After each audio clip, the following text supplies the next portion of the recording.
ተማሃራይ ነይረ ትምህርተይ ገዲፈ ንመምህር ይቅርታ ደብዳቤ ጽሒፈ ንስደት አምሪሐ መንገድ አግዚፈ ንስደት አምሪሐ መንገድ አግዚፈ ነርሺ ክረክብ ንስደት መሪጸ ቀለም ዝሕፈሶ ትምህርተ ቋሪጸ ጥዑም መሲልኒ ሰብ ስደት ተወፀ ወፅየን ተራእሁ ወስካብ ዕረዝ መጸጸ ወፅየን ተራእሁ ወስካብ ዕረዝ መጸጸ አያው ዓዲ ኾይነ ትምህርተይ ቀጺለ አያው ስደት ኾይነ ቅርሺ አዋህሊለ ካፍቲያን ካብዚያን አጎላጉል ኾይነ ይነብር ኣለኹ ሽግር አይስኪነ ይነብር ኣለኹ ሽግር አይስኪነ በሉ መሓዙተይ ስምዑ ክነግረኩም ስደት ዘይትፈልጡ ኣብ ዓዲ ዘለኹም ካባይ ተማሃሩ ስደት ከም ዘይጥዕም ስደት ከይትወፁ ትምህርት ተቋሪጽኩም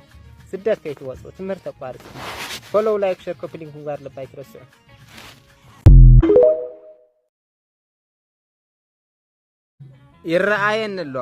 ይረአየንሎ አዶ ተጽናዕኒዓ ዳስ በኺያት ነበረ ከውን ዳስ መርዓ እፊላ አጥፊያ ዝናይ ሓዘን ሽምዓ ናይ ደስታ ናይ ሓጎስ ርችታ ወሊዓ ይረአየንሎ ትግራይና ለሚዓ ይረአየንሎ ትግራይና ለሚዓ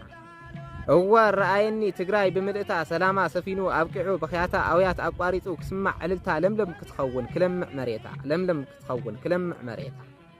ክንዲ በሎም ናይ ጦርነት ደርፊ መዝሙር ሰላም ፍቅሪ ክስማዕ ብሕልፊ ስለ ሰላም ዘምር እጃምኻ አውፊ ሓረስታይ ሃናጺ ዶክተር ኾን ጸሓፊ ምንም አይርከብን ካብ ጦርነት ትርፊ ምንም አይርከብን ካብ ጦርነት ትርፊ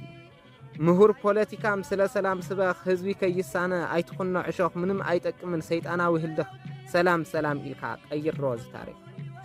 ሰላም ኢልካ ቀይሮ ዝታሪኽ